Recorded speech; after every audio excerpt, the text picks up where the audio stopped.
光頭好威啊，財爺嚟見佢啊，真係。我哋就唔講啦。嗱，我哋翻到正題就Right, we've got a quorum already, so I'll now call the meeting to order. Please invite the administration in. We've received a reply from the administration, and that's paper 1093/01. The legal advisor has studied the paper, and concerning 3A, it is said that the amendments should apply to the government. And then 3A(2).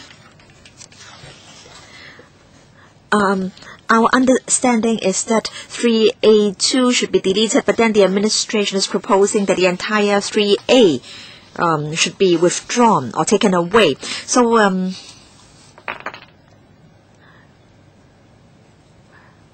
seems that we and the administration do not share the same view on this matter. So perhaps we can all refer to that paper. It's paper 1093/01. May I refer members to para 6? So may I draw members' attention to para 6?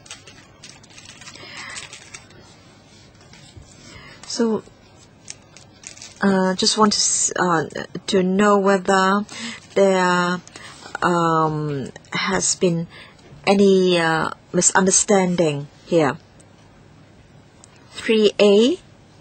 There is no disagreement among members. Now, we do want the ordinance to apply to the government, but last time, members were of the view that concerning the SAR government and public officers, when they exercised the powers under the ordinance, they should not be liable in any way. Yes, Mr. Chan. Yes, Chairman, thank you. Last time,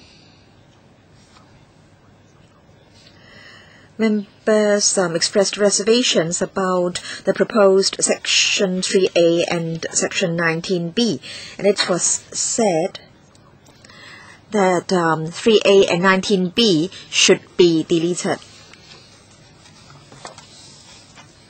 Last time, I explained to members that if the two sections were deleted, then the status quo would be maintained. And under Section 66 of Cap 1,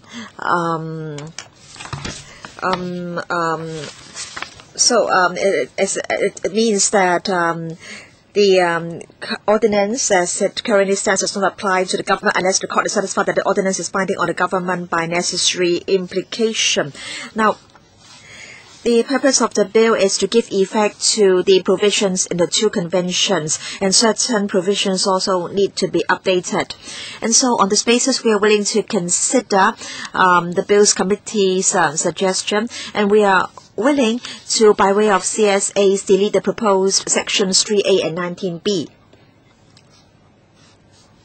That would mean maintaining the status quo. In other words, the present Cap 133. At the moment, the ordinance is silent on whether it applies or whether it binds the government. And we are of the view that maintaining the status quo will not affect the applicability of the two conventions, the provision of the two conventions, and also the need to update certain provisions. And last time we also said that government would implement certain measures to make sure that the departments concerned would abide by the provisions. So para 9 gives members an account of the measures to be implemented to ensure our compliance with the ordinance. So even if Section 3A is deleted, we will still urge departments concerned to comply with the ordinance. So may I refer members now to para 7 to 9. We are of the view that the most important thing is to comply with the two conventions and to update certain provisions. And then secondly, we are of the view that maintaining the status quo will not affect our ability to comply with the two conventions. And then thirdly, we feel that the ordinance has been operating well. At the moment, we don't have sections 3A and 19B, and the ordinance has been operating well. And moreover, we will be urging departments concerned to comply with the ordinance. So we think the Bills Committee's suggestion is acceptable to us. Chairman, you said that there seem to be some different understandings between members and the administration. Can you please elaborate? Maybe I didn't really make a clear conclusion last time. Now, members do not have any views on 3A1. Now, 3A1 is about the applicability of the ordinance to the government. The controversial part is 3A2 concerning the protection to public officers. So members want to keep 3A1, but they want 3A2 and 19B to be deleted. Members, do you have any further comments, members? Chairman, Mr. Tommy Chung. If I remember correctly, last time we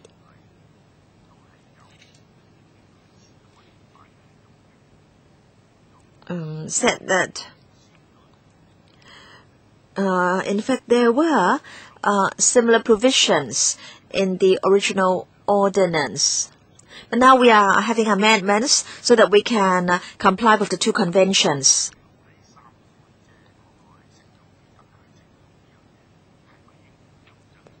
I want to know whether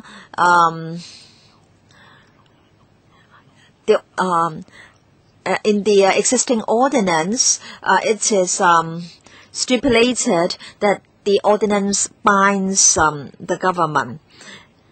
If the answer is no, then I agree with you. We should have an amendment stating that the ordinance should apply to the government, because we shouldn't have this piece of legislation which binds others but not the government. Now, concerning 3A, I want to say that this is a new new section. But then there is protection offered to the government and public officers. But then the administration has told us that under Cap 133, government still has certain obligations to fulfill. But then in section or in Cap 133, it is not stated clearly that the ordinance binds the government. Yes, Chairman. In the present Cap 133, there is no section 3A. In other words, it doesn't say whether Cap 133 applies or binds or binds the government, and that's why we are proposing to insert 3A into the ordinance. And last time, my understanding was that members wanted Section 3A to be deleted. And to answer Mr. Tommy Jung's question, it is not said explicitly in the ordinance at the moment that the ordinance binds the government. So we have to rely on Section 66 of Cap 1. In other words, if an ordinance doesn't say whether it binds the government or not, then we will rely on Section 66 of Cap 1, and that is: no ordinance shall in any manner whatsoever affect the right of or be binding on the state unless it is herein expressly provided or unless it appears by necessary implication that the state is bound thereby. The meaning is that assuming that we delete Section 3A. We'll deal with Section 3A1 and Section 3A2 later. So if we delete Section 3A, then that would mean that we maintain the status quo. In other words, the ordinance will still be silent on whether the ordinance binds the government. And so we'll have to rely on Section 66 of Cap 1 to decide or judge whether the ordinance applies to the government. So if there is no explicit provision in Cap 133, then we'll have to rely on necessary implication, and it's for the court to decide whether the ordinance is binding on the state, including the government.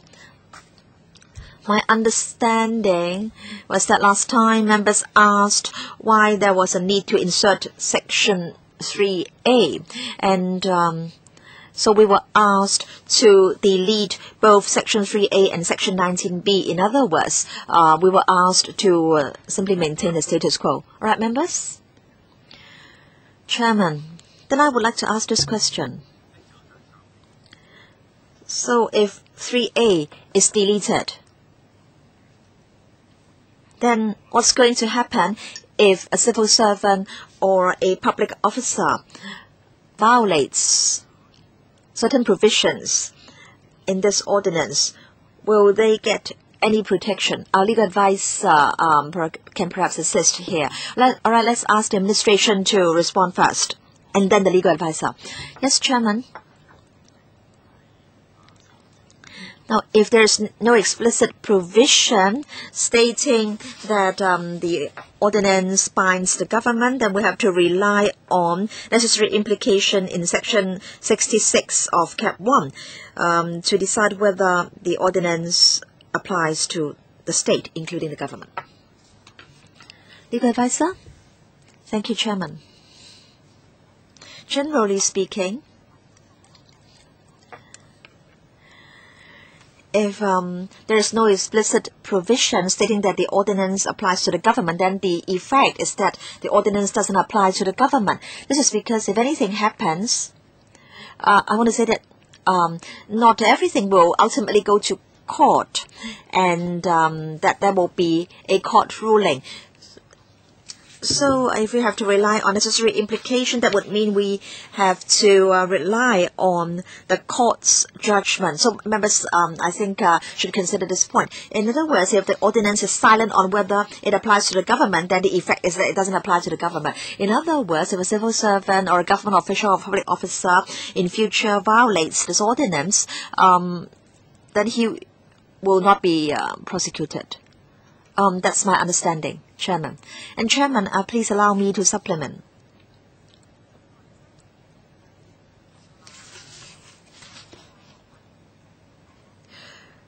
Now, I want to say that concerning the pesticides ordinance and the hazardous chemicals control ordinance, they are to implement the provisions in the two conventions. And in fact, in the HCCO, there are provisions similar to proposed Sections 3A and 19B. In other words, it is explicitly stated that the ordinance applies to the government. And if we delete the proposed Sections 3A and 19B, then the effect will be that we have two ordinances which give effect to the two conventions. One of them applies to the government and public officers, the other one doesn't apply to the government and public officers. So policy-wise, there will be some inconsistency. But then with regard to another piece of legislation, all right, they also have Section 3A and 19B, which say that they will apply to the administration. But then where there is any process, well, there are exemptions. There are exemption clauses. All right, there are exemptions under that piece of ordinance. So according to what you're suggesting, whether we take it away, all right, if we take away part of it, then there will be inconsistency. Is that right? Well, legal advisor, you can supplement if I miss out anything. All right. Under 19B, there will be civil claim. So even if public officers can be exempted from criminal prosecution, but then, well, it says that, well, for criminal prosecution, the administration will be exempted from it, but then for civil claims, they can still take the case to the court. But then without 3A and 19B, then there is a possibility that they couldn't even take the case to the court. So that's not the original intention. Yes, Albert Chan, I'd like to clarify two legal points. One is the administration's legal obligation. That is the international obligation of the administration in applying the convention to Hong Kong. So all pesticides will have to be graded differently, and they will also have to be banned accordingly. So under the international convention, it is the duty of the administration to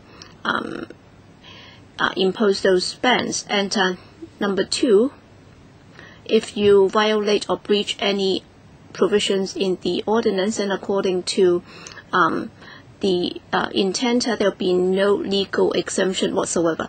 But then after deleting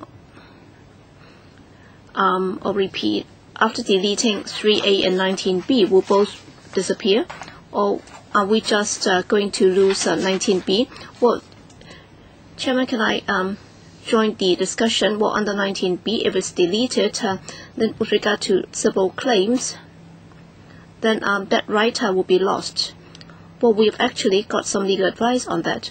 Well, it doesn't mean that without 19B, without 19B, the administration cannot be claimed in a civil litigation. And just now, the legal advisor was right. The purpose of adding 3A and 19B, that's to be in line with CAP 595. We already clarified this last time. And also on the issue raised by Mr. Albert Chan, in terms of compliance with the convention, well, these provisions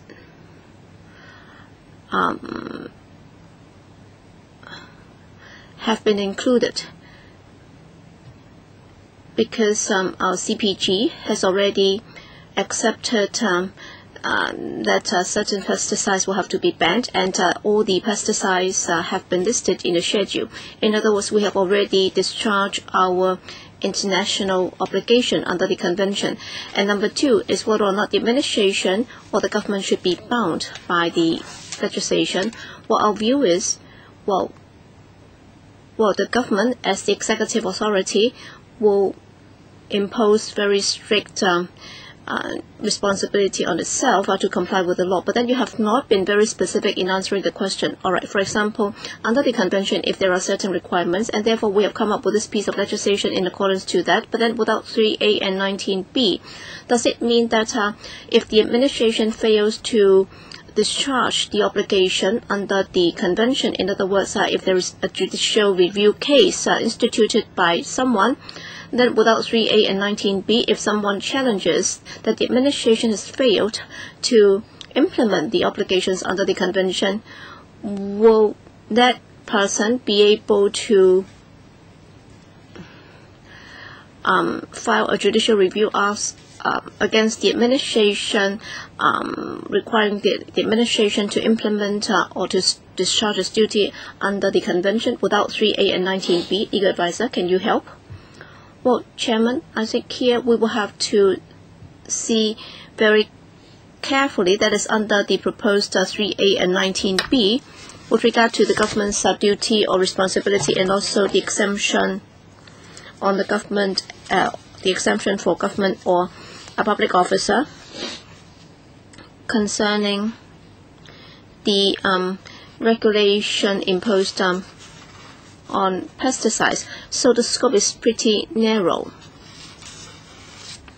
So it's confined to acts relating to the legislation. For example, in the course of licensing, whether a license should be issued and what conditions should be attached to the license. So those would be the conduct regulated by the ordinance. So the application or exemption would be in relation to those acts. But then if the government's responsibility is not related to licensing, then with or without these two provisions, will not have any impact. Let me draw an analogy. Let's say, irrespective of whether or not he has got a license, if a staff member has used the pesticide inappropriately, causing loss on the part of a third party, then that would be a tort. And under the common law, we can institute litigation to prosecute the infringer.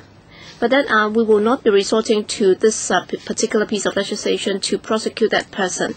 So with or without 3A and or 19B, then with regard to this tort case, causing a third party to incur loss, well, it doesn't matter. It will have no impact whatsoever. Well, I do understand the second part, but then to follow up on the first part, that is in relation to the two conventions and the provisions under the two conventions. Without 3A and 19B, the HKSARG, after this bill is passed, without those two provisions, does the Hong Kong SARG have the duty to discharge its duty under the two conventions? And if it fails, then if any individual tries to file a judicial review against the administration requiring it to implement the duties under the convention, will they be able to win the court case?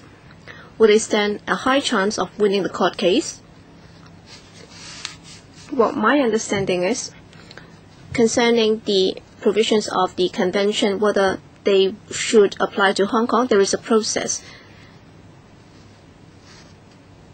Because it's the CPG, the mainland authorities, which are responsible for signing or acceding to the convention. In other words, is for the PRC, the People's Republic of China, to rectify the provisions, and then we will have to go through this legislative process for it to become domestic legislation in Hong Kong, and maybe the administration can supplement on this. Well, Chairman, I'll attempt, and then I'll see if Ms. Chu can supplement. Well, in simple terms, after the bill is approved and enacted, so for the two conventions that will apply to Hong Kong, they've been extended to Hong Kong by the Central People's Government. So once these pesticides and also the relevant provisions are included in this bill, and after it's been enacted, then we have already complied with the requirement of the convention. We have already discharged our duty under the convention. Let me attempt to explain in accordance with my logic. All right, the effect will be, after the inclusion of the convention in the ordinance, these pesticides will be listed in the form of a schedule, and so these are pesticides that cannot be registered. All right, we have already fulfilled our duty under the convention. So these are unregistered pesticides unless you are able to get a permit from the DAFC. So from that perspective, we have already complied with the requirement of the convention. We have already discharged our duty under the convention. Because the two conventions are actually requiring us to ban these pesticides by including them in the schedule, we have already done that and fulfilled the duty under the convention. Mr. Albert Chan, well, I'm still having some difficulty in understanding the legal status, and also to what extent will it bind the government, because you set out very clearly that this ordinance applies to the government. That's under 3A. It's very clear. All right, now you're proposing to delete this. Then under which piece of legislation can I be sure that the Hong Kong government will comply with this provision? Because even for this express provision saying that the ordinance binds the government has been deleted. Sorry, we will have to allow another member to ask questions before the administration will be asked to respond. Mr. Chen Hangpan, I think it's a discrepancy in understanding. All right, we are actually asking for 3A to be deleted, but then we still want the legislation to apply to the government. But then that's the theory. All right, now the administration is proposing to delete 3A and 19B altogether. But then if the administration has the duty, all right, there are no express provisions, and the administration is telling us that it will still be implementing the requirements under the convention. But then if something goes amiss, then my understanding is that, we will have to have some members of the public challenging the administration for its failure to implement the convention, and then it will be for the court to decide that under Section 66 of Cap 1, then the ordinance will also apply to the administration, and therefore the administration has breached the legislation. So will the administration's duties or responsibilities be exempted under the legislation? So can I ask the administration and the legal advisor to answer this question? Well, Chairman, my understanding is this. Alright, if you say that under 3A1 it applies to the administration, but then if you do not refer to 3A2, alright, whenever a piece of legislation applies to the government, then it means that the legislation applies to Hong Kong, then it means that the criminal provisions will also apply to the administration. Then the next question to ask is, will the parties concerned be held legally liable?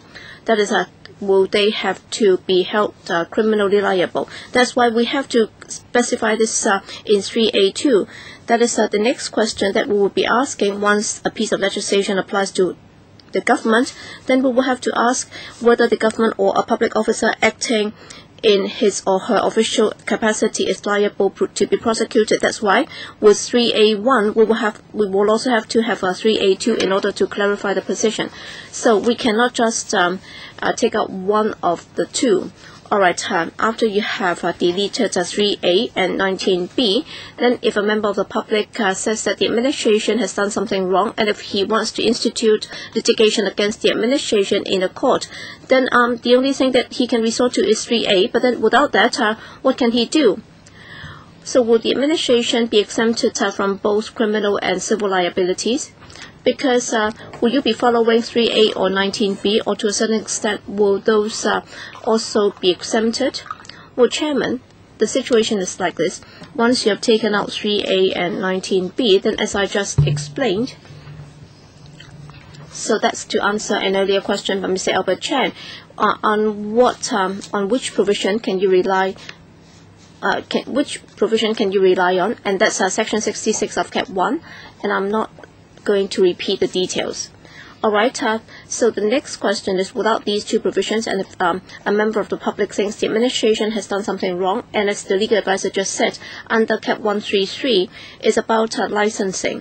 It's about whether or not a party has got a license to use such pesticides, because the criminal provisions or penalty clauses are actually about whether or not you have got a license and so on. And that's why if you look at Cap 133, where there are criminal provisions, basically they are in Section 17.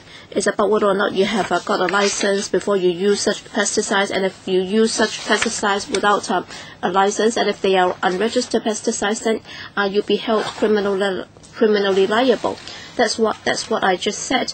And if you use unregistered pesticides, then you'll be breaking the law. Wow. And concerning public officers, how they will be regulated, as I have said, there will be certain administrative measures to ensure strict compliance with the statutory requirements of the ordinance, and these measures are detailed in para 9. We'll issue an internal circular to bureaus and departments to remind them about the statutory requirements of the ordinance. And then in the event that the department or public officer is in breach of any requirement of the ordinance, in line with the established practice, the case will be promptly brought to the attention of a senior officer in the concerned department, who will require the staff concerned to take immediate action to remedy the situation, and will report to the AFCD on the breach and the action taken by the department and the staff, and report to the Bureau if the breach is committed by a staff member of the AFCD. And then if any non-compliance is due to failure or negligence on the part of a public officer in discharging official duties, the public officers concerned may be liable to disciplinary or other actions according to the applicable rules and regulations or terms of employment. Right, there's this Hazardous Chemicals Control Ordinance. And it also seeks to give effect to international conventions.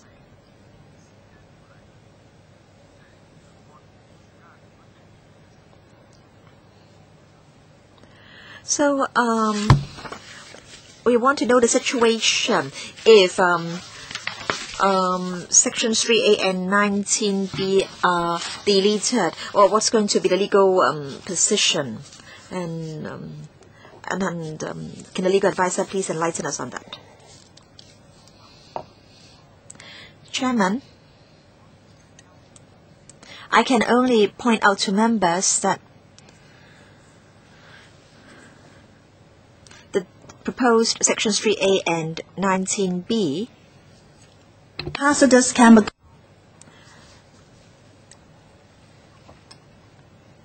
I mean, there are similar provisions in the Hazardous Chemicals Control Ordinance. The relevant sections are about applicability of the ordinance to the government and exemptions for public officers. In fact, when I wrote to the administration, I did point out that in that ordinance, there were some administrative measures. In other words, although public officers do enjoy exemptions, there are administrative measures to make sure that they comply with the HCCO. And I, in my letter, asked the administration whether the administrative measures would also be included in the bill. And in fact, I, in my letter, referred to the lifts and escalators ordinance.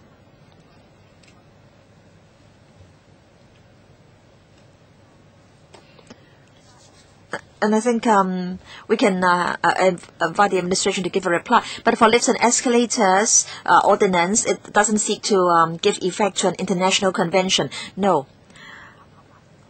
But I want to say that it's useful to make reference to the HCCO. This is because the two ordinances seek to give effect to the same two conventions. So the difference between the two ordinances lies in the types of chemicals regulated. And so I think there should be consistency concerning the two ordinances. And concerning the HCCO,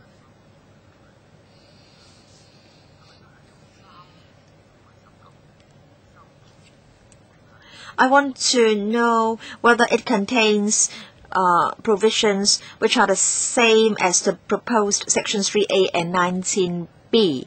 I understand that there are only very minor differences. Yes, perhaps we can arrange for copies to be made. In fact, I was a member of the Bills Committee on the Hazardous Chemicals Control Bill that was in 0607, and Ms. Choi So-yuk was the chairman of the Bills Committee, and Andrew Leung was also a member of the Bills Committee. Yes. You were not involved. So he was not involved in the scrutiny of the bill. There were only 4 members, Audrey Yu, Andrew Leung, I, and Choi So-yuk. What's so unusual about that? Now, while we are waiting for the copies, Chairman, I would like to ask this question. If the proposed Section 3A and 19B are deleted, then the two ordinances will have this inconsistency, and they are aware of that. Now, I think we have to make a decision. As the chairman, I would prefer consistency, but members, what do you think? And that's exactly the point I am going to make. They are proposing to delete the two sections, and they know that there is inconsistency. And they, knowing that there will be an inconsistency, still agrees to delete the two proposed sections. So they do understand that there will be an inconsistency, but they don't think that's an important issue. They know very well that the two ordinances, both ordinances, seek to give effect to the same two conventions, and yet they agree to delete the two sections. They know very well that there will be an inconsistency. But Chairman, of course, I know that you want consistency, and I believe some members may think that if the two sections are deleted, then the difficulty will be that if people want to sue the government in order to get compensation, there will be difficulty. Just now, the administration said that even without 19B, it would not affect the public's rights to make claims. Perhaps Ms. Chu can supplement. Yes, I agree with the Deputy Secretary, Chairman. Now concerning civil claims, now it is permitted under the common law for those who feel aggrieved to sue the government for damages. But then if people can rely on 19B2 or 19B3, then the action would be much easier. Yes, and now and then. Because with 19B, if there is no settlement, then what if people sue the government for criminal damages? Because for civil claims, the government has money and it is willing to go on for a long time on a court case with the aggrieved party. Yes, perhaps we can look at this section in Cap 595. It seems that for Section 4, the wording is rather consistent. Chairman,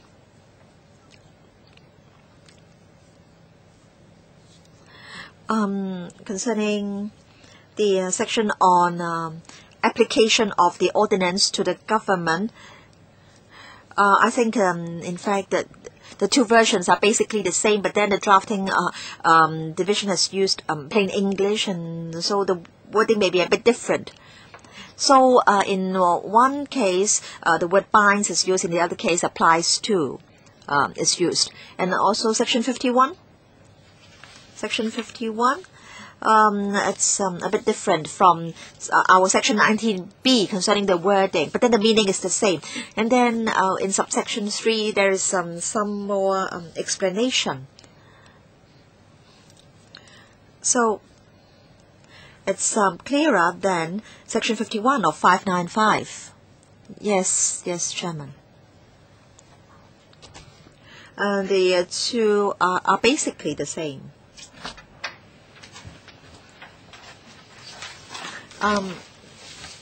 Yes, Chairman, I think members are a bit concerned.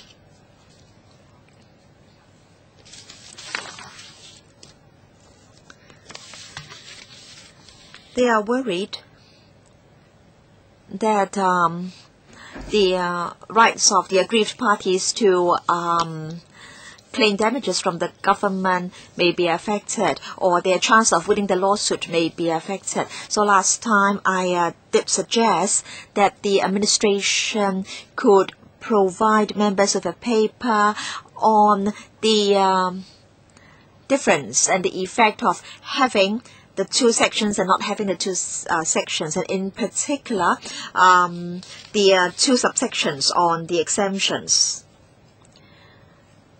And I can remember that a member asked about previous cases. So if we can have such information, then I believe members will, or the members' concerns can be allayed.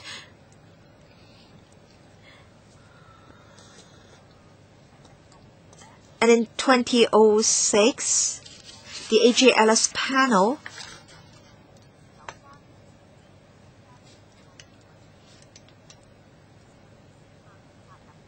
had a discussion and studied a paper on the criminal liability of the government. Perhaps our clerk can also give copies of that paper to members. And in fact, I did tell the Bills Committee that it was a policy issue as to whether public officers or the government needed to shoulder criminal liability. So in fact, it's a policy issue, and a decision is made based on the merits of the case concerned. Yes, Chairman, I understand that you prefer consistency, and on this issue, I don't think I can really see eye to eye with you. In fact, before we were born, the ordinance was there.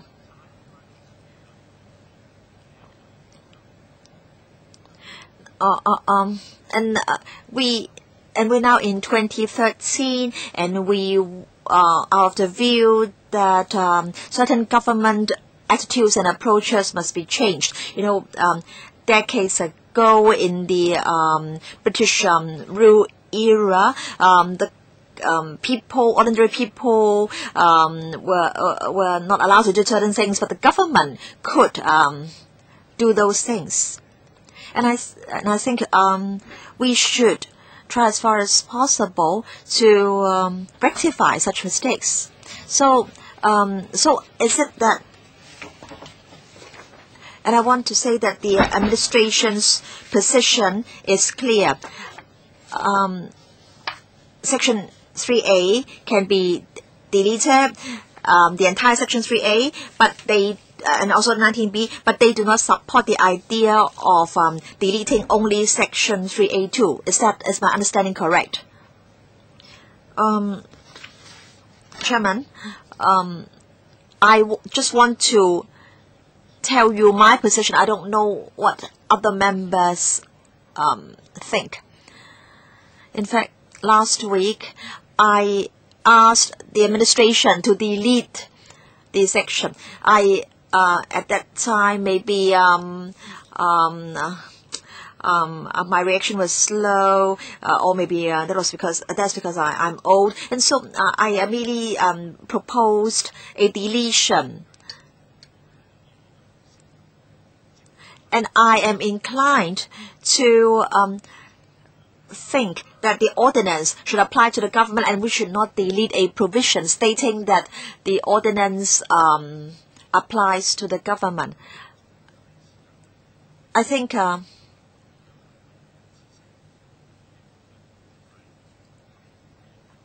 we need consistency.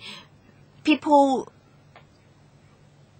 will not understand why we have two different ordinances giving rise to the same two conventions, and yet they contain different policy implications. Now, I don't understand why in 2006, 2007, no strong views were expressed by members at that time, but then times have changed, and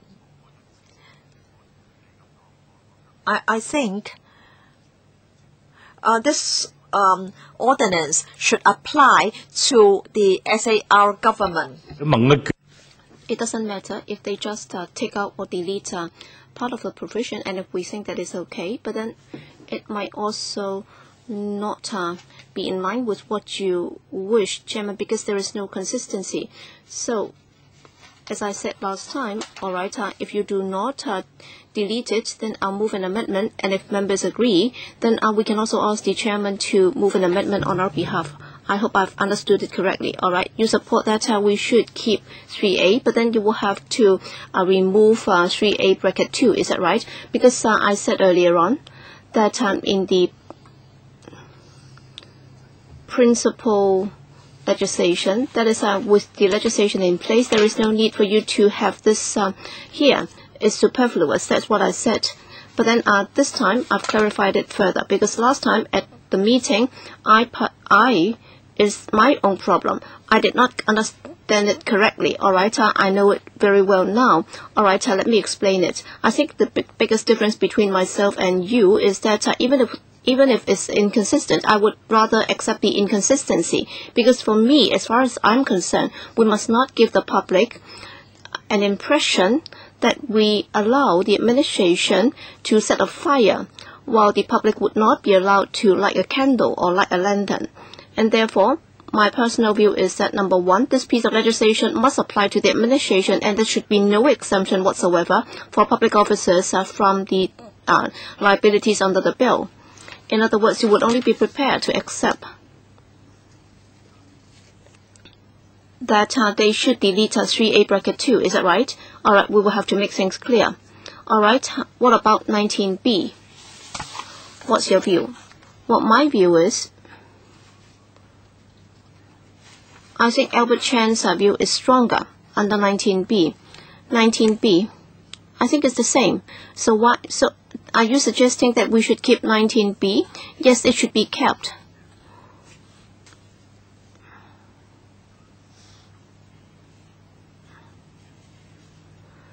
Is 19B 1B, right? Well, 19B is about protection of public officers.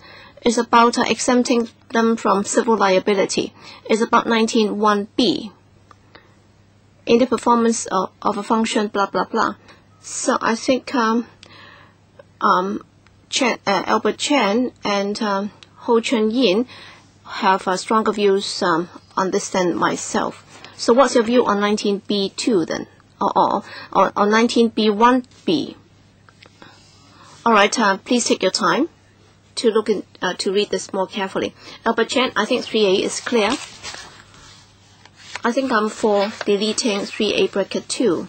So basically, on the applicability of the bill, I think we should make it clear. With regard to the exemption of public officers from legal liability, I think it's about the next part. That is, if they have acted in good faith, then that person will not be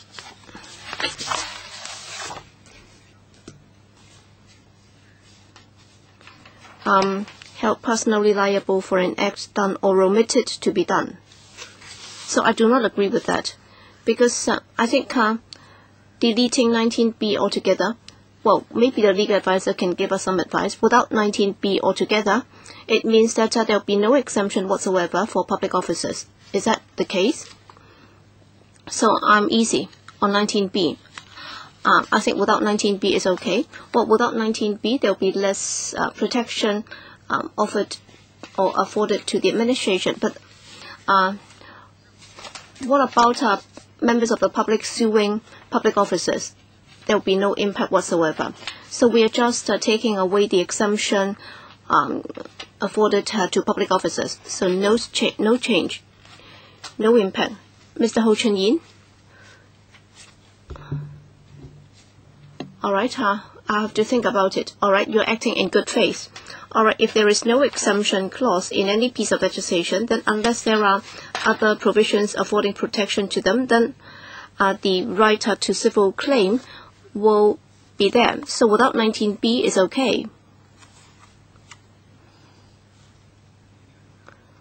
All right, while they are discussing between themselves, I'll ask the administration this. I'm giving you this opportunity to clearly express your stance. Chairman, number one, as we said during the last discussion, well, the purpose of the legislation is to comply with the requirements of the two conventions. And one of the other purposes is to update the legislation. I think we share this view. That is, we hope to do this through this bill. But then on that basis, we have actually taken the opportunity to insert 3A and 19B to expressly state that whether it's civil or criminal liability, there are certain responsibilities. And in this respect, as the legal advisor has pointed out, that will be consistent with CAP 595. But then, as Mr. Tommy Chung just said, if the top priority is, all right, as we would like to see, and as we have set out in this bill, we would like to achieve consistency with CAP 595. We have not compared the wording. Well, except for the wording, actually the effect would be the same. And we are trying to be consistent with CAP 595. That's very clear. And the third point is, well, in response to a discussion at the last meeting, apparently my impression is that members have certain views on dealing with this under this bill, and they have some reservation about this, and that's what I got last time. But then on this occasion, apparently, in terms of which provision to be deleted, members do have some different views. And after considering members' views at the last meeting, well, if we were to delete 3A and 19B, from the perspective of consistency, of course, the best thing that we would like to see is to have 3A and 19B enacted, so that we can be consistent with 595. But then the main purpose is to comply with the two conventions, and we hope to achieve a consensus with the Bills Committee. That's why, from that perspective, we are willing to delete 3A and 19B. That's our stance. All right, Ho Chun-yin and then Albert Chan. I'd like to clarify further about 19B. It's about civil liability. All right, under 19B 1B, if that's deleted, all right, if that's deleted, and if I were to claim the administration, and if I'd like to get compensation from the administration, does that mean that the public officer does not have to pay, and the administration can also refuse to pay on behalf of that public officer? Is that the case? Chairman, I'll ask Ms. Chu to answer. All right, if you sue the government, then you'll be suing the government together with the public officer, because the government is the employer of the public officer. Our legal advice is, Chairman, all right, the government in general will act on behalf of the public officer, and therefore, if there is a claim against the public officer, then the government will pay on his behalf. But then, whether or not the administration will be getting some contribution from that public officer, well, usually that would not be the case. Does that mean that it can do it?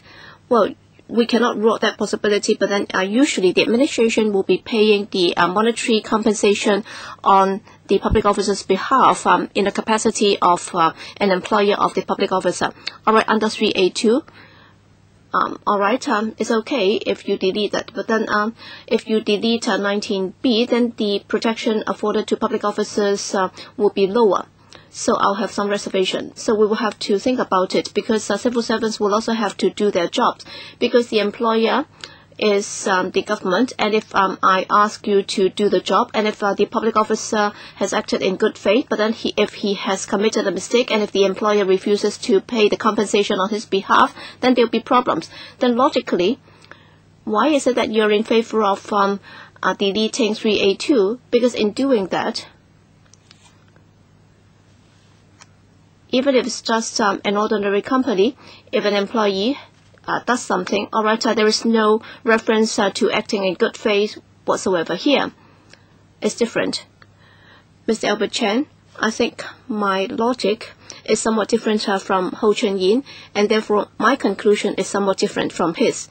All right, deleting 19B is okay, because you will have to balance the rights of both parties. One is the public's interest, and the other is public officers or civil servants in discharging their public duties. All right, if you deny the rights of public officers, is not okay, it's not right. But then while keeping or preserving the rights of the public, you will also have to ensure that public officers, when they act in good faith, we would also like to implement the spirit of 19B 1A, and therefore in resuming second reading, I hope that the administration can make this promise, because after 19B is deleted, they will also have to make it clear in its policy statement. That is, the government's policy is that if that civil servant or public officer is acting in accordance with 19B, and if he acts in good faith, or if it omits to act in a certain way, and if he commits a mistake, then the administration will be taking up the liability on his or her behalf. That would address the concerns of Albert or Ho Chun-yin. You will have to balance the two, because on the one hand, you would not be denying the public a chance of seeking claim from the public officer, but then on the other hand, if a public officer acts in good faith, if he has committed certain mistakes, then they will not be held liable. So the administration must come out and make a pledge saying that the administration, as the employer of the civil servant or public officers concerned, will be taking up the responsibilities. I think we do have some difference in opinion. All right, if the administration is willing to come out and make a public pledge, then there is no problem deleting 19B altogether. But then what's wrong? Would it expressly stated? But then that would also mean that you'll be depriving the public of the right. Would that be the case? Would that have any impact on the public seeking compensation from the government in a civil case? I think there would be more protection. Well, my personal view is the purpose of 19B is that if a public officer acts in good faith, resulting in some civil loss on the part of a third party, then he can sue the government, but then the public officer will not be held personally liable, but then the government as the employer will be held liable. So I don't think that would be depriving the public of instituting litigation against the government for compensation.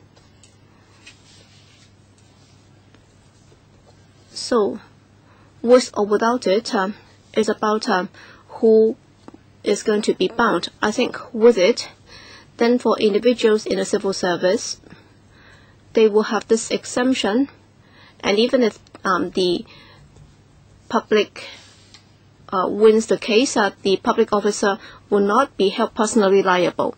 So after 19B is passed, then the administration will be the ultimate party who will be responsible for this. I don't think we have a great difference. I think 19B is not a big problem at all.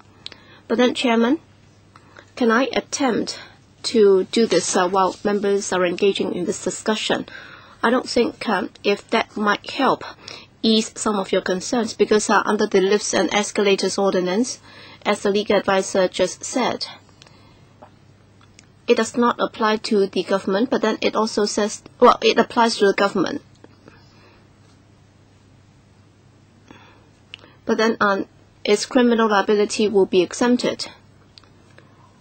But then it also says that if public officers have breached the provisions, there is a mechanism to report the case to the relevant authority. So will that help address members' concerns? Legal advisor can also give us some advice. So that would also help members in understanding this mechanism. All right. We'll ask our colleagues to make copies of the relevant provisions. That's it? Yes, thank you, Chairman.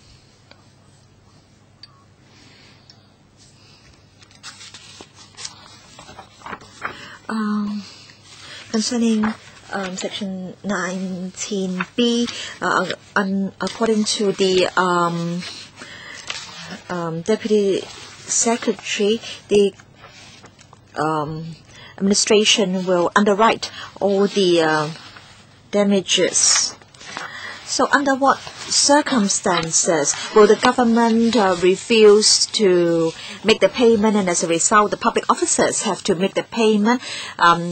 First, the public officer is not acting or has not acted in good faith and has not discharged his duties under the Pesticides ordinance.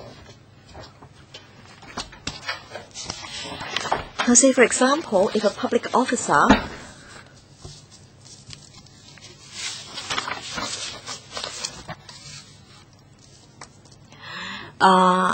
does certain things which have got nothing to do with licensing, and as a result of such action, a certain person is injured, then the government may not need to make the payment. The public officer may need to pay the compensation. So I think it's a matter of striking the right balance. If that public officer has done something that his employer has not authorized him to do, and he has not acted in good faith, then should he be asked to make the payment, or should the employer have to make the payment? Now, of course, if he has not been carrying out his duties, then of course his employer will not need to pay, and if he has not acted in good faith, then of course the employer doesn't need to pay. 19B is only or it relates only to licensing under the bill. For matters which are not related to licensing, then we have to rely on the common law. 19B is only about the issuing of licenses and permits. Now, at this stage, I'm not trying to draw any conclusions, but I really want to know what members feel about 3A, in particular 3A1. So, I think no member is asking for the non-application of the ordinance to the government. In other words, all members agree that the ordinance should apply to the government or should bind the government, right? I believe members do agree with me on this one. So, on this basis,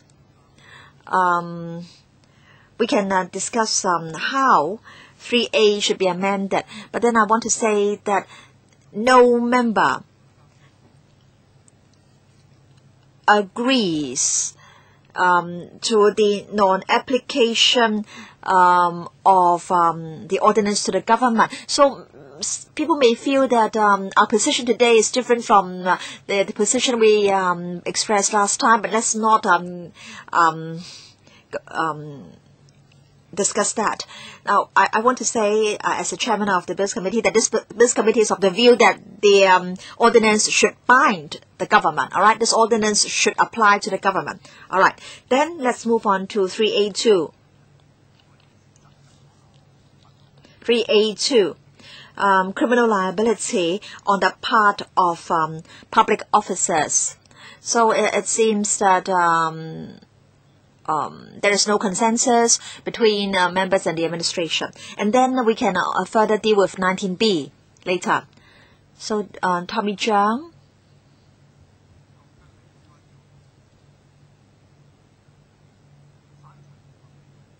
You are of the view that 3A bracket 2 should be deleted. Is that right? So you want 3A2 to be deleted? Mr. Abachan, I agree. Ho Chun Yin, any views at this stage? I can only say that it's not that clear. Bracket 2.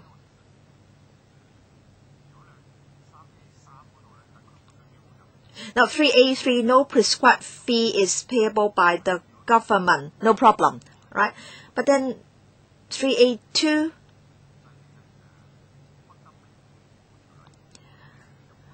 the government cannot be held liable or cannot be liable to be prosecuted. No, you know, if you how can you impose an imprisonment sentence on the government, for example? We're mainly here talking about public officers. I think I'm neutral on 3A2. Mr. Adam Leung, please give me 2 or 3 minutes to tell you about the latest development concerning 3A and 19B last time. Maybe I didn't really summarize the members' views too well, and the administration got the impression that the Bills Committee wanted Sections 3A and 19B to be deleted. And in the administration's paper 1093, the administration said that it would delete Sections 3A and 19B. But the consequence will be that this ordinance will no longer apply to the government. And after thorough discussion, we are of the view that it is important that there is an express provision stating that the ordinance applies to the government. And members are of the view that if 3A1 is retained, and 3A2 should also be retained. Right, Alan Leung? I want to know why the government holds such a position.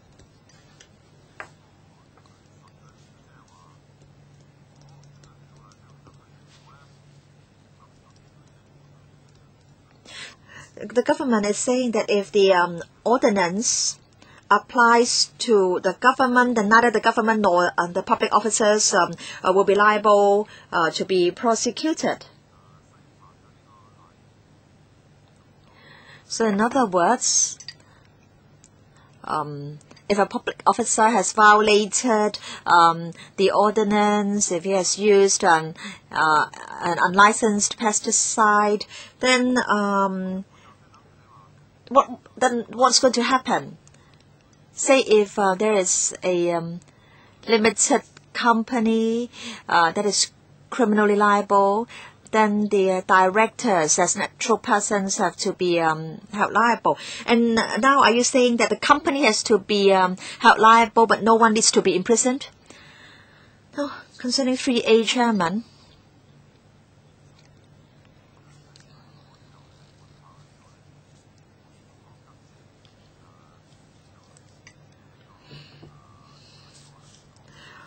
Uh, 3A states that the ordinance applies to the government. That's 3A1.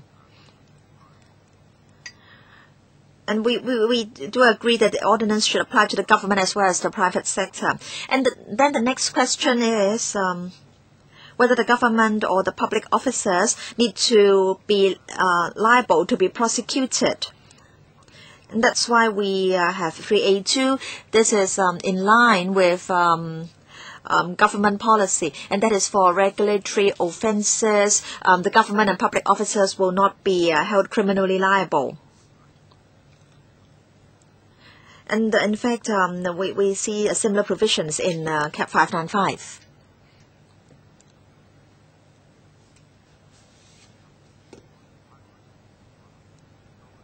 So perhaps I can summarize members' views.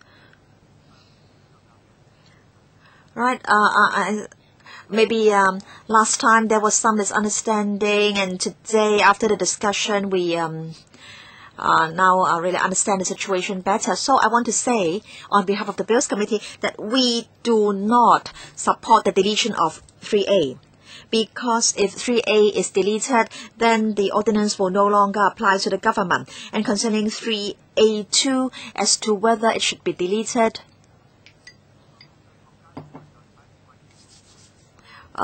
that's for members to express their views, but I understand that that there is a difference in opinion concerning 3A2.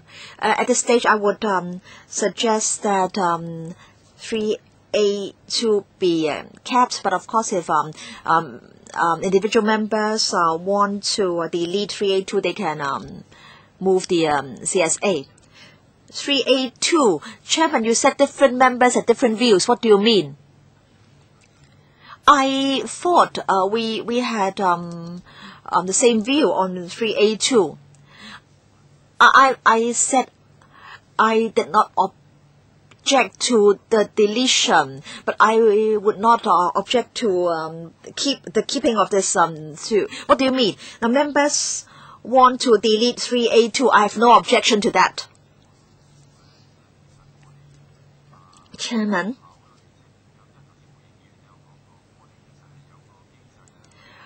I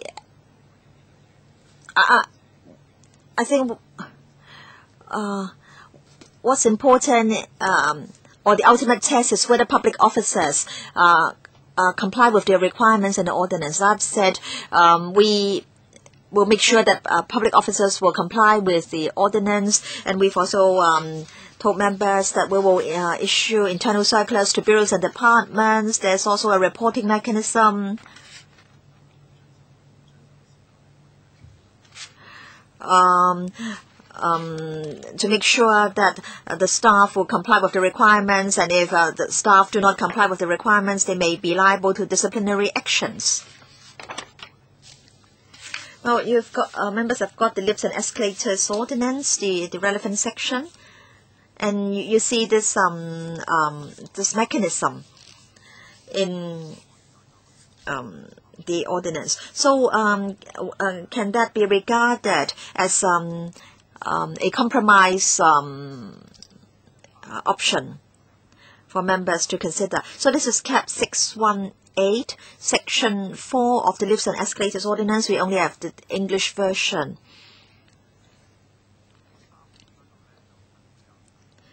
And you can see that the way this is drafted is different from the way our Section 3A is drafted. So perhaps members can then decide whether this compromise option can be accepted.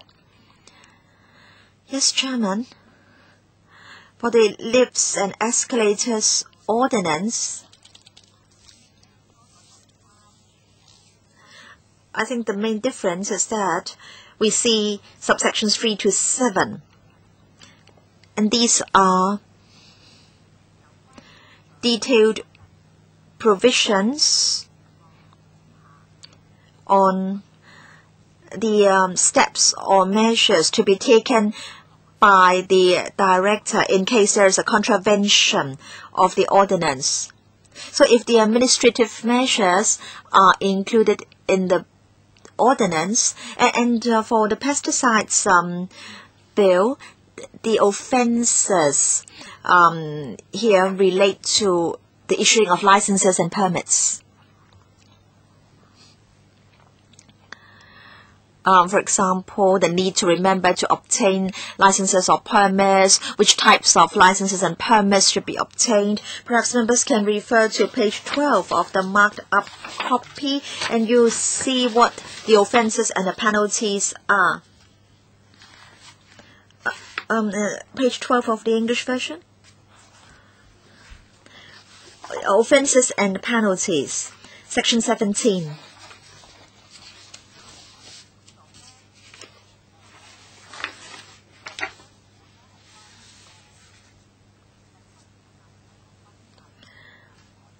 So 7 and 8 are on permits and licenses, and then there is a provision on licensing conditions. And then 17.3 is about obstructing enforcement officers in exercising their powers.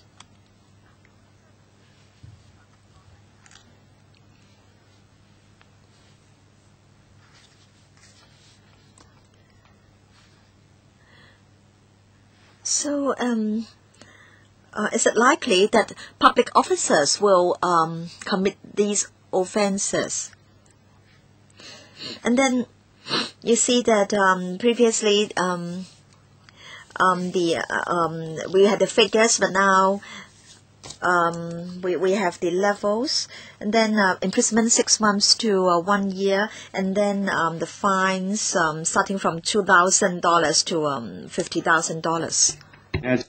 All right. The administration is proposing that under 3A, we can insert subsection 3 to 7 from section 4 of Cap 618, Lifts and Escalators Ordinance in this, and is that the administration is asking if members find that acceptable. Mr. Tommy Chung. Chairman, first of all, I'd like to say this to the administration. First of all, I'm not that concerned that public officers or civil servants committing mistakes should be sentenced to jail. I'm not that worried about this. Well, exempting this liability doesn't mean that the administration will not be resorting to its own mechanism to punish the civil servant concerned. So I do understand that the administration has its own practice. But then, as a member of the public, from that perspective, if we have this piece of legislation, which is such an eyesore to us, and this legislation tells us that for members of the public, when we use such pesticides, and if we have used them without authority, then we'll be committing an offense. But then for civil servants or public officers, they will be exempted from this. I'm not worried about your administrative measures or whether or not I'll be able to get compensation or whether or not you pay the compensation or not. So let me state that once again. All right, in this council, when we look at the state of affairs when it comes to the administration, even if there is no consistency. Well, for such pieces of legislation, they might have been there for more than 100 years and so on. And if we just do it for consistency, then I think it's time for us to change. But then my question for the administration is this. All right, assuming that 3A is enacted, so how about the other piece of legislation? Will you also be taking it or tabling it before this council so that there will be consistency? That's a question that I'd like to put to you. So what do you mean?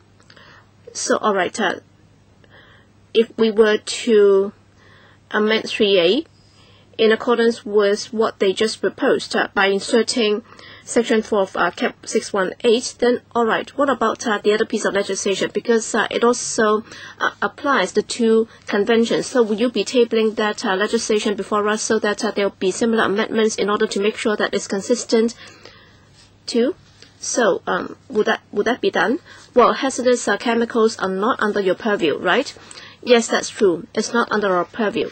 In other words, it's going to be another mess. All right, thank you for understanding our situation, according to what you said just now.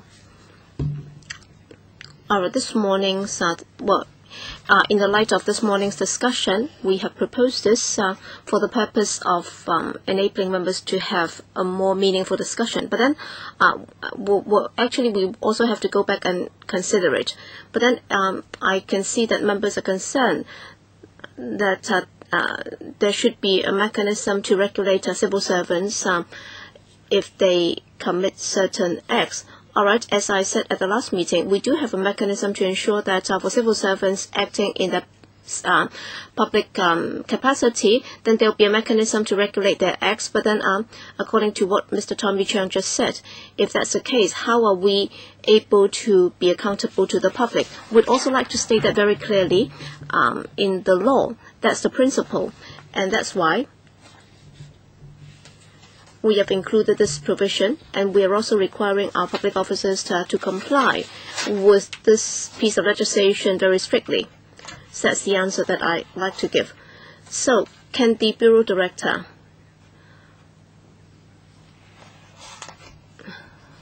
answer the question as well? Which policy bureau is the hazardous chemicals ordinance under? Well, that's the Secretary for the Environment, or the Environment Bureau. So I can ask him to give you a response, but then it's not for me to answer the question on their behalf. All right, I'm not insisting that they give us an answer immediately, but then through you, Chairman, maybe we can also make inquiries with that bureau. All right, if in the course of scrutinizing this bill, there might be some inconsistency with the other piece of legislation, then for the purpose of achieving consistency, would they also be prepared to amend that piece of legislation? Would that be in line with our practice? So we can always make inquiries with them. It's okay, but then we also need to have a consensus amongst ourselves. All right, can I summarize it this way? Mr. Alan Lau, can you also give us your views? All right, just now, Mr. Tommy Chung said something, and the premise has not happened yet.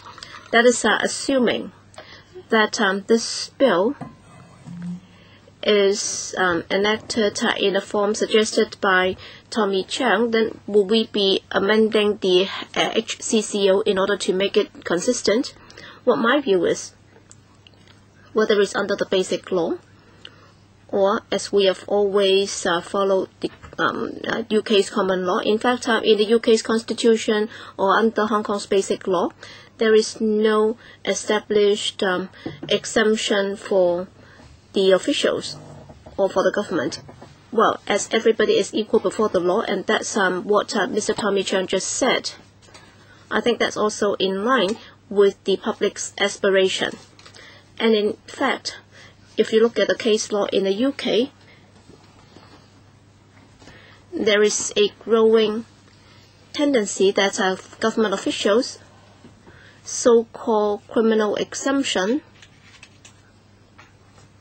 has been significantly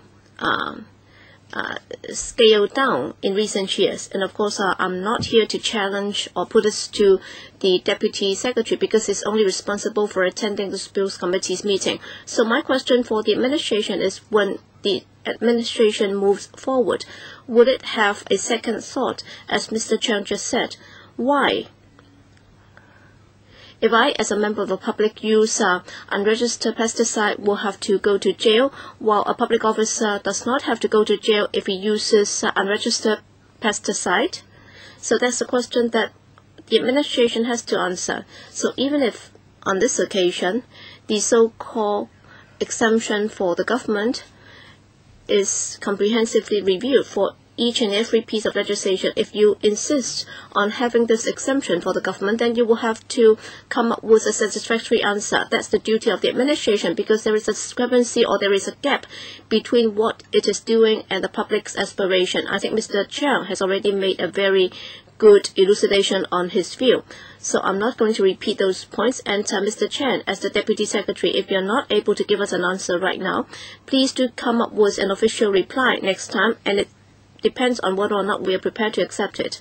So it's about what you're trying to do to extend this official exemption under a bill being scrutinized by this Council. I'd like to further clarify members' views. All right, the administration has not directly said that they would like to insert Section 4 of Cap 618, subsection 3 to 7 to our 3A here, and the purpose is to ask us not to delete 3A subsection 2. So I'd like to put this to members, all right? So would we still insist on deleting 3A2 then? Mr. Leung? All right, for 3 to 7 to be added, then are you going to keep 3A1? Because we are actually talking about two different concepts altogether. Yes, I've already summarized it. Let me repeat that again. All right, apparently within this Bills Committee, let me summarize it again. Well, we all insist on keeping 3A1. So that's the premise, all right? That's the precondition. Well, Chairman, can I also join this discussion? If you look at 618, all right, we have already kept subsection 1. That is, it says that this ordinance applies to the government, as you can see it here. And then and it's not required to pay any prescribed fee. 咁即係其實類同我哋而家嘅3A 嘅1同2嘅。咁So it's similar to our 3A1 here. So the purpose that I'm raising this for discussion, that's in response to members' concerns, and then I suggested that maybe we can consider this. But then I'll also have to go back and seek the administration's advice on this. But then I'm just asking if this might help address members' concerns. All right. Up to this moment, apparently members are asking to keep 3A1. All right. And after that, we don't have to go back. So administration, please do not consider deleting 3A1. But how about 3A2? How are we going to deal with 3A2? I think that's our focus right now, because the administration is now considering introducing the provisions under the Lifts and Escalators Ordinance to replace subsection 2. No, it's not to replace. It's not a substitute for 2. All right, 2 will be kept. But then in response to the remarks by Mr. Chung, I think I've heard both Mr. Chung and Mr. Leung, and apparently they're suggesting that the public will have certain perception, and in moving forward, what should be the next step to be taken. So I'm just saying this, and this is confined to this bill. And I was saying that, all right, setting aside what's been said before, and we've already said that for 3A, it should be kept. But in addressing members' concerns, I was saying that maybe we can consider this. So it's like Section 4 of 618, 1, 2 will be kept, and on that basis, we have now got 3 to 7.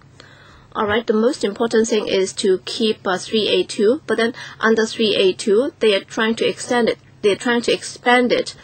In fact, they'll still be exempted, but they are saying that well, the director or the bureau director will have to do something. If you ask me, well, I think it's better to have it than not having it. All right, so they can lose. All right, if they can lose a case, then I think it is of course better than the current version of 3A2. But then if you put it to me, all right, under 2A is still there, and as far as I'm concerned, I'm not prepared to accept it. Because 2A is still an exemption clause. Yes, Alan, now. Alan? All right, I'll also give my view so that the Deputy Secretary will know better the stance of different political parties, and then he can go back and consider it. All right, the best thing is for the administration to give up on the exemption on the government. That's about the criminal liability. So that's what I'll be striving for. And if that cannot be achieved, and if they are able to come up with a satisfactory answer, because it's not just accountable to us, it's also accountable to the public. If that's the case, then I think at the very least, they will have to have 618 subsection 3, 4, 5, 6, 7. All right? Have I made myself clear? Albert Chen, I think my views are similar, as I've just said. Yes, sir, Mr. Ho Chen, Mr. Stephen Ho. In fact, my view is very similar to that of Mr. Leung. All right, if you have to delete it, if you scrap it, there might be problems, and therefore you're trying to include a string of conditions, and you will have to state how you're going to deal with that. But then with 3A2 included, I do not see why you can have those extensions. All right, my suggestion is if you delete 3A2, what kind of problems will you face? If there are no problems, then why are you not prepared to do it? 3A2, when compared to 618, I think the way it is worded here is different. All right, 618, I just said that there will be a criminal exemption, but then it doesn't refer to public officers. So can I ask the legal advisor to the administration to explain this to us? Well, in fact, under the Lifts and Escalators Ordinance, the amendment was done on the 3rd of July last year. This is the latest version. So probably it's after very lengthy discussion with members of the last term of this council that they have come up with this version. Yes? Sorry, speaker's not coming. I think 618 would be more in line with what I had in mind. So you're in support of 618, right? Because under the original 3A2, they've actually taken out the criminal liability for public officers. And I think that act or that liability should be taken up by the administration. All right. Of course, you cannot sentence the government to jail, and you cannot fine it. All right. Well, Ms. Chu, 618. Is there any difference between 618 and the bill under scrutiny? Well, Chairman, as you just said, 6184, bracket 2, the difference is that it doesn't spell out that public officers will not be held criminally liable. But then on this occasion, this bill follows the HCCO, so that the government and public officers will not be held criminally liable. And as I did not take part in the drafting of 618, and I wasn't sure if this was done in response to the suggestions by lawmakers, and as a result, this is the version that was eventually enacted.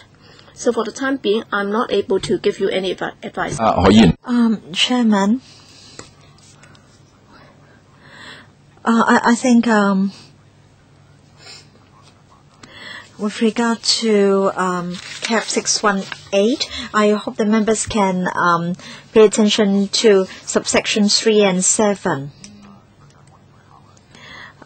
So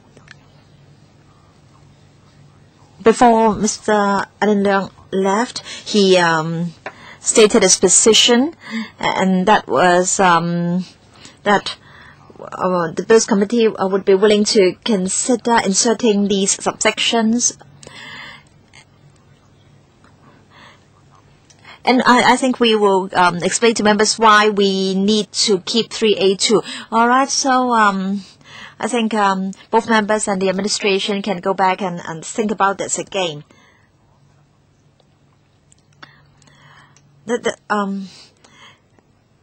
Concerning whether the ordinance should apply to the government, I want to say that on this matter, in the last term of LegCo,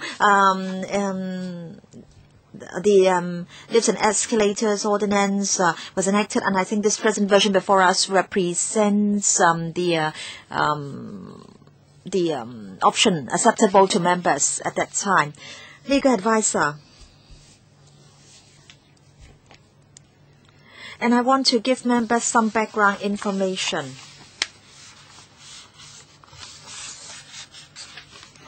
May I refer to the amendment bill for the or the hazardous chemical control amendment bill. Now, when the blue bill came to LegCo, we only had the provision like our 3A bracket 1 and 3A bracket 3. The blue bill didn't contain a provision like our 3A bracket 2. But then in the Bills Committee, members in the course of scrutinizing the bill requested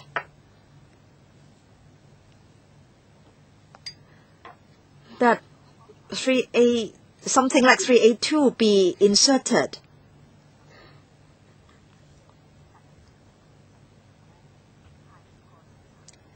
But as I've said, whether the government should be exempted from criminal liability or not is a policy issue, and it really differs from case to case. So as we now really don't know who or which members belong to the pro-establishment camp. So can people still say Tommy Chung belongs to the pro-establishment camp? All right, let's go back and think about this. Both sides. I will not try to probe into why members proposed the insertion of something like 3A2, but of course the administration was just too willing to accept members' suggestion. So the administration did not propose something like 3A2 in the blue bill. Why was it that members decided to offer such goodies to the administration? Chairman, in fact, I have read the House Committee report.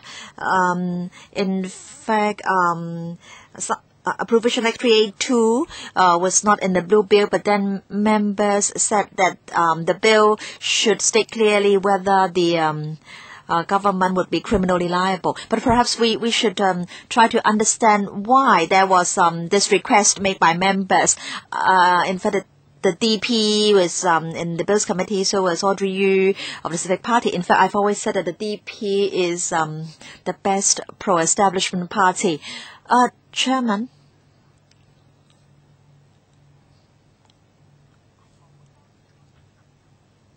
in the blue bill, on the hazardous chemicals control, again, there was no protection like that we have in 19B, and it was upon the request of members that the subsection was inserted. Right, so I think as I thank the legal advisor for the reminders. I think perhaps the Secretariat can do some research for us why members made the request concerning criminal and civil liabilities. And then the administration can consider the subsections 3 and 7 in the lifts and escalators ordinance. But then in Cap 618, there is no reference to public officers. But then, Chairman, of course, we want to see consistency with Cap 595.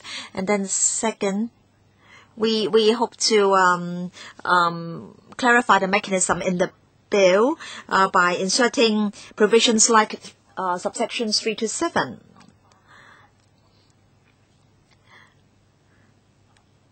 But now the administration is telling us that they are willing to consider inserting subsections 3 to 7, but then they are not ready to amend 3A2. But then 3A2 mentions public officers, and Section 4 of Cap 618 doesn't contain public officers.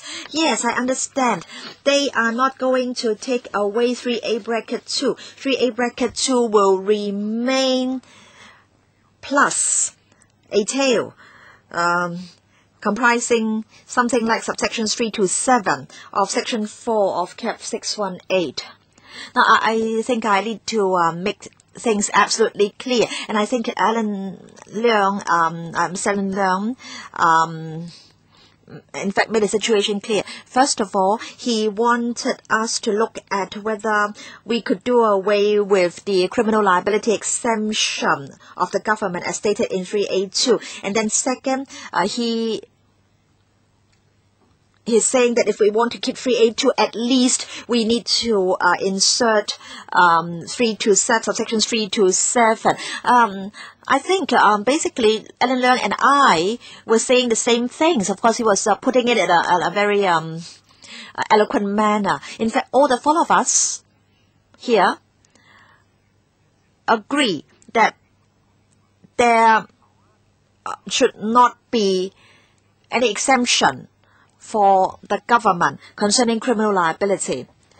And then if you still want to keep 3A2, you have to give a convincing explanation to the public. And then if we do not have enough votes to delete 3A2, then it would be better to have subsections 3 to 7 than not having subsections 3 to 7. Yes, I want to say that although I cited Mr. Alan Leung's remarks, I want to say that, in fact, Mr. Tommy Cheung also put forward his arguments in a very eloquent manner. It's just that I want to make things absolutely clear so that when we prepare the papers for members, we will not get anything wrong.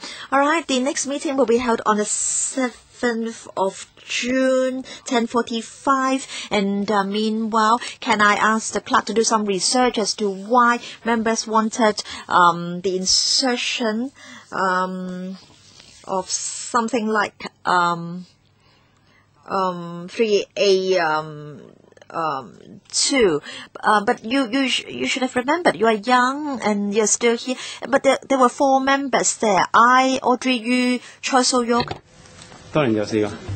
梁不賢啊，2個晒啱喎。Andrew Leung. So there are 2 members who are still here. He's old. He may not be able to remember. You are younger. You are young. Right. Thank you very much. Thank you. 生就慢慢等，哥哥光頭佬，我同你相拗下。